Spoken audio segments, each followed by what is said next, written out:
Hi, it's Will from StormTheCast.com, and here on YouTube you know as Epic Fantasy. And this is my latest video. This isn't really a tutorial.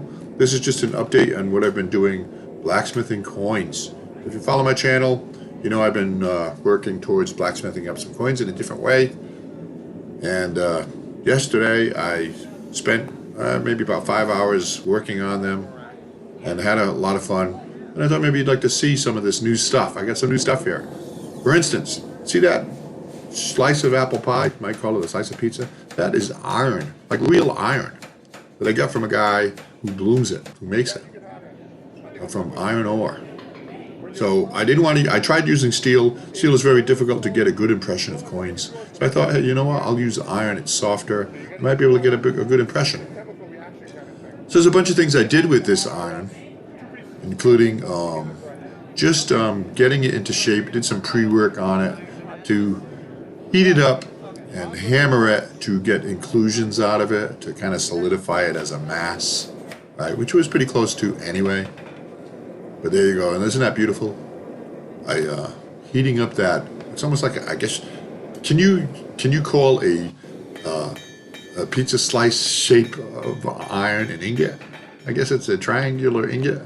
But there you go, I'm hitting it to, you know, congeal it all, I guess you could say, get it all into one solid shape, get any air spaces, pockets, and inclusions out of it. But look at how beautiful that is glowing like that.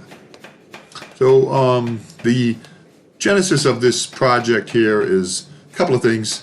I just thought it'd be kind of cool to actually blacksmith up with coins. And also, well, first let me say, look how thin that piece is now, and I'll explain that to you. That isn't from hammering. That's from using something called a rolling mill. And that's new, I've never used this before. So I used it for this to slowly thin out that piece to get it coin thickness. And that means you roll it, you bring those rollers a little bit closer together, you run it through again, you continue to do that process, heat it, roll it through a couple of times, heat it, roll it through a couple of times, continuously making it thinner and thinner. And that is Clayton Cowart. That's my buddy at Grizzly Forge. He's a terrific guy, knows a lot about blacksmithing, and he's a specialist in wood steel and Damascus steel. He's really terrific. I'll put a link to his website in the description of this video. I'll also put a link to Grizzly Forge. They have open forge nights. They give classes and all kinds of stuff. You know, I highly recommend you're in Arizona, the Phoenix area, check out Grizzly Forge and check out Clayton's website. But there you go. So he showed me how to use the rolling mill. So I went ahead and did multiple forgings, heatings, and then multiple passes through the rolling mill. See, it's getting thinner and thinner. So I kept doing it until it was coin thickness. And you can't go too thin in one shot. This is what happens. I put the rollers too close together, tried to thin it too much, and it'll do this. Watch, it's kind of cool. It curls right up like that. So you got to slowly thin it out, little by little, until it gets to coin thickness. But I had a lot of fun with that. It's an amazing machine.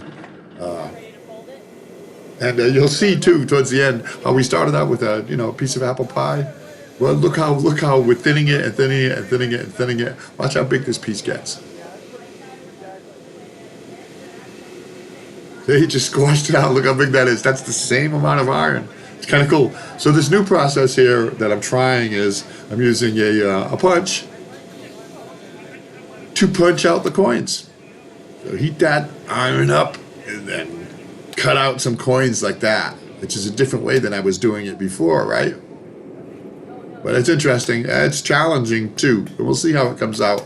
In this video, I still don't have a completed coin, but I keep moving forward. I thought you'd enjoy seeing some of the techniques and processes used. There we go. So we're gonna punch it out the other side, and we end up with a coin. I'll show you, and I exclaim that in the video. I'll be quiet for that. You can hear me in the background talking there. I'm not punching, I'm holding the iron. Let's go, we got a coin. So there you go. A couple more things. Then I cleaned it up on a belt sander, and then we punched it with using the dies that I previously made. And let me say something. Now these are going to go to my patrons, these coins, when I get them all made. So if you want to support me, you want to follow along with what's going on, YouTube has been a challenge for me lately. YouTube doesn't want to pay me anymore. They're making changes in their business model, and little guys like me are pretty much falling to the wayside. So I don't know what's going to go on with my YouTube channel, but I have other resources and other ways to go about it. You can follow me on Patreon. You can support me on Patreon, because you might know that I want to build a castle. And you can follow along with all of that. And my patrons get special videos, special bonuses, all kinds of stuff. Like I just did a blacksmithing ebook, and they all got a free copy of that. I got a cardboard projects book coming up, and they'll all get a free copy of that too. Of course, they'll all get coins when those are done, but there you go. So, consider Patreon. Consider supporting me. You can support me through PayPal. Share this video. Even though YouTube doesn't want to share this video, they don't recommend me anymore. You can share this video if you like it. So let's punch the coin. So I heat up the coin. I got my dies, right, with the cross on, a sword on one side and a castle on the other side. And we punch it and get that pattern into the actual coin. So me and Clayton took a look at it. That's Clayton right there on the left. And now it looks pretty good, but what I'm going to do is I'm going to soak it in vinegar, which is an acid, to clean up the scale and get it cleaned up and see how it looks. And that'll come in the future. But, some interesting blacksmithing projects. If you want to do blacksmithing, give it a try. There's little shops popping up all over the place with classes, community colleges, all kinds of places. Otherwise, my thanks go to Clayton Cowart for all his very generous help and his expertise, and to Grizzly Forge for having these open nights, and they're very helpful. They've got just about everything you need. Pay them a visit if you're in the Phoenix area. So there you go. Let's put that coin in vinegar and let it soak for a couple of days, and then wire brush it and clean it up and see what we got. Stay tuned, more stuff coming, but possibly not here to YouTube, to other places. Thank you. Is this video 1,000?